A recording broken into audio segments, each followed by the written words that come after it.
What's going on, guys? It's Jack back with another video, and today I'll be taking you through my leg day, my posterior chain prioritized leg day, focused on the hamstrings and the glutes. First things first, I'm feeling a little bit unmotivated to work out right now. I don't know if it's low in energy or whatever it is, but nonetheless, we're gonna grab some caffeine from the gas station and then hit legs. I don't typically use caffeine. I actually don't even keep any in the house. That's why we're going to the gas station to get some. But regardless, we're gonna go get an energy drink, chug that, and then hit a great leg day. Boom, energy drink acquired. It is the Rain Total Body Fuel Orange Dreamsicle. See right there. We'll give it a quick taste test, and we'll head on home.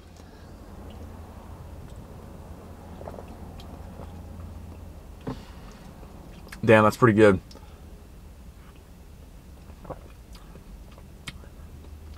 Give it like an 8 out of 10. Solid all around. It's good. All right, we'll head on home. We got some legs. Made it back to the garage. Today I'll be taking you through my entire leg day from start to finish. It started by grabbing this energy drink. Next thing we've got is a 10-minute bike. You could do a treadmill walk, you could do the elliptical, whatever it is to get the heart rate up, a little bit of a sweat going, and then we'll transition to some dynamic movements, and then we'll go into the actual workout. I'll go through my warm-up sets, everything from the weight I use, the rep schemes, all that good stuff in this video today. But first things first, we'll hop on the bike and then get into a dynamic warm-up. Just finished up the 10-minute bike ride. Next we've got is some dynamic warm-ups. I'll go ahead and throw this as like a little montage, but I'll throw a blurb up of what each one is and how many reps I do. First things first, we're gonna warm up the upper body, then the lower body, and then we'll get into some deadlifts.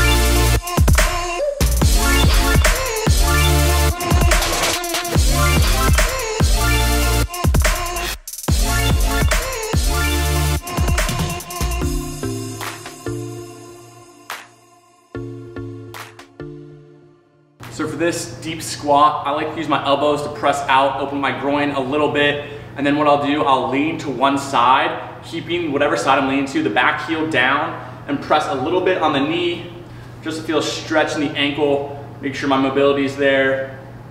Hold that for about 5 to 10 seconds, and then we'll switch, put some pressure on the other one, make sure we keep that back heel down. And I'll do that about 5 times per side.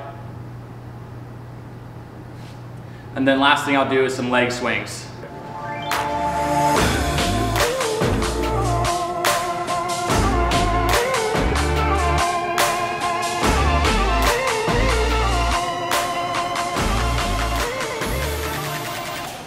After my warm up, that's when I'll change the shoes out. We had these athletic Ultra Boosts on before, and then we'll switch over to some flat soled Converse, as well as take the sweatpants off. I typically keep the sweatshirt on for a couple warm-up sets, especially since it's a little cold out still. Typically 3 or 4 sets in, and the sweatshirt will come off once I'm nice and warm. We're gonna make sure our blood's flowing. That's what the warm-up's for. Our first movement is the Sumo Deadlift, main compound movement for the glutes and hamstrings. I've got a 3x3, which is 3 sets of 3 reps for our working weight, which we're gonna have to build up to. I like to do warm-up sets, start with about 8 to 10 reps, and then as I get closer and closer to my working weight, I'll decrease those reps to maybe 3 to 5, nothing too crazy. We don't want to burn ourselves out before we get to our working sets. First things first, we're at 135, then I'll jump to 225, 275, 315, 345, and then our working weight of 370. So let's get to it.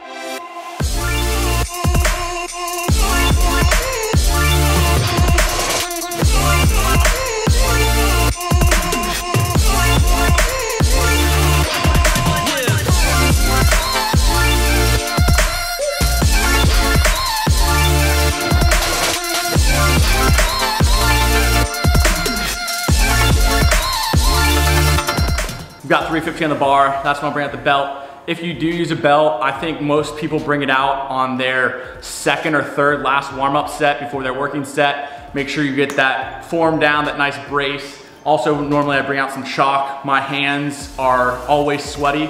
I don't know why, but it is what it is. So I have some chalk to make sure that grip doesn't fail. But we got 315.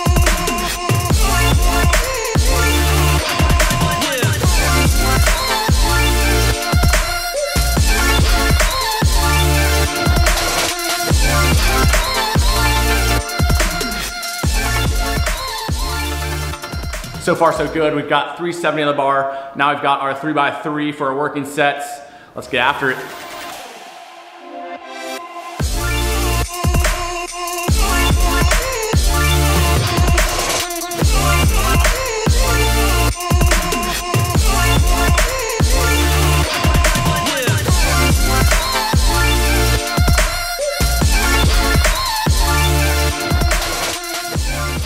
I like to have about 3 to 5 minutes rest in between each set of our compound movements. This is to make sure the fatigue from the first set doesn't carry over to the second and that we're still moving the weight with good form and keeping the weight as heavy as possible. This will change on our isolation movements. We're more focused on time under tension and really squeezing the muscle. Our compounds are focused on moving heavy weight with good form.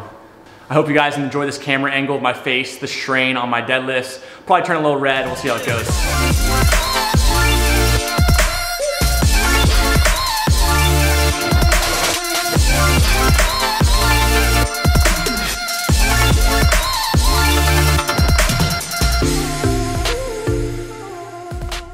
We are on to our last working set of deadlifts. We're going with the side angle, check out the form. Hopefully the back does not round at all. And obviously the most efficient and quickest way from point A to point B is a straight line. So hopefully the bar path is straight. We'll see. We got 3 reps and we're done with deadlifts.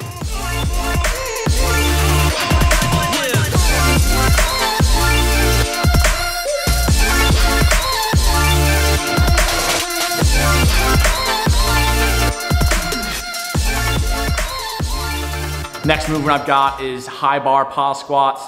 Just 2 sets of 8, nothing crazy. We're gonna warm up to 205, nothing too heavy. This is a great movement for me especially because when I do fail my squat, it tends to be out of the hole, my hips shoot up back. So paw squats really demand me to control the bottom and make sure I keep my chest up throughout the entire movement. But we'll go ahead and get warmed up and then into our working sets.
Our next exercise is the Romanian deadlift. Once again, focus on the glutes and hamstrings on this one.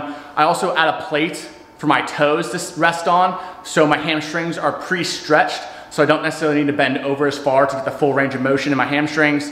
I've got some dumbbells here. We're gonna hold them in front of us. We're gonna keep a nice neutral spine, bend over. We've got 3 sets of 12 reps, 12 to 15, we'll see. And then the rest time is cut to 1 to 2 minutes now that we're on to some more accessory movements.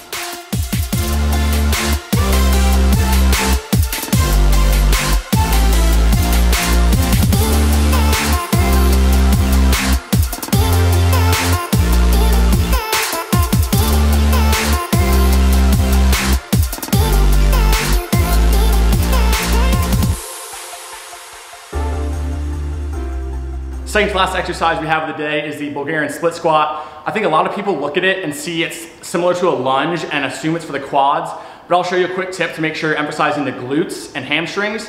But first I'll show you the general setup when using a bar pad and bar. You could also use a bench, but I just noticed the bar pad allows my back ankle to be in a little bit better position and allows me a better range of motion. But first things first, when you set up, instead of trying to set up while standing, I like to go down, plant that front foot in the end position you're desiring, and then from down here, set up. So when you're here, you're in a good position to press up. So the next big thing is to emphasize the glute. I actually switch so you can see. First things first, you're gonna make sure lead leg is about 90-90 when you're at the bottom of your rep. And then to emphasize the glute, what you can do is you can slightly lean the chest forward to allow that back glute to stretch all the way. Otherwise, if you're too close and you are upright, it's gonna be a lot more of the quads.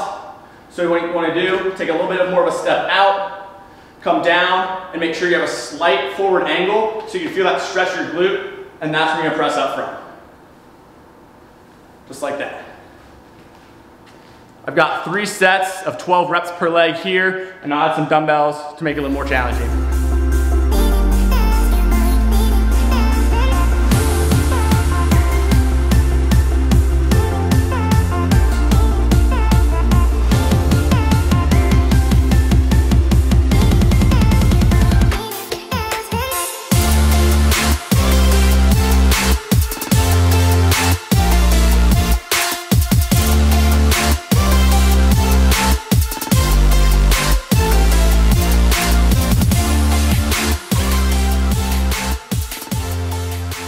Our last and final exercise of the day are some calf raises. I've showed this technique on the channel before, but I'm gonna be using this weight belt to attach some weight and then use the 45-pound bumper plate I have right there, put my toes on, and do our calf raises that way. Obviously not ideal, but we're making the most with what we've got. Hopefully growing these calves a little bit, the little bit of calves I have, hopefully we can grow a little bit more. But we've got 4 sets of 10 to 12 reps, really squeezing at the top, slow eccentric down, squeezing all the way to the top.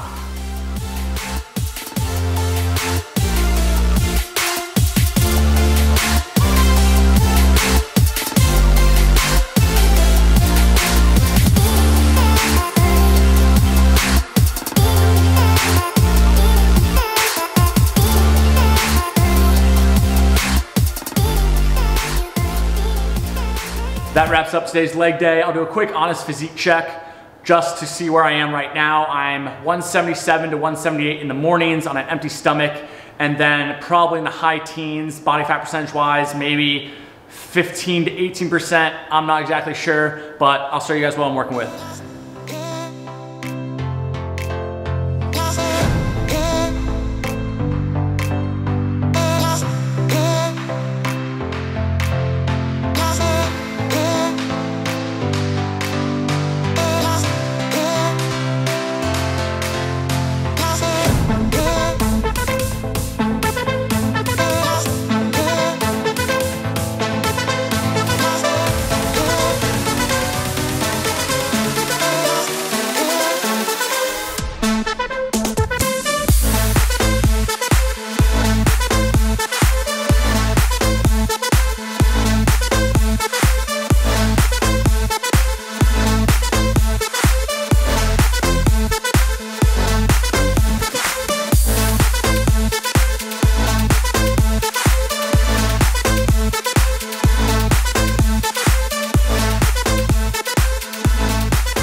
Not too bad. Obviously, got a couple more months to go of this bulk. I'm gonna be going till the start of May, will be the beginning of my cut. Until then, we're gonna keep bulking up, hopefully break 180, hit some PRs, and then cut down for the summer.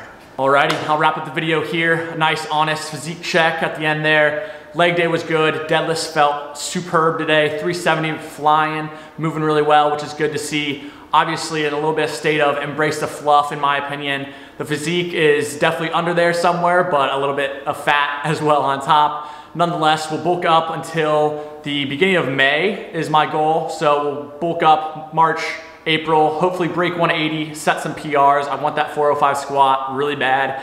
And then after that, we'll go ahead and shred down for the summer. I'm pretty excited. I've never had the strength I have at the weight I have.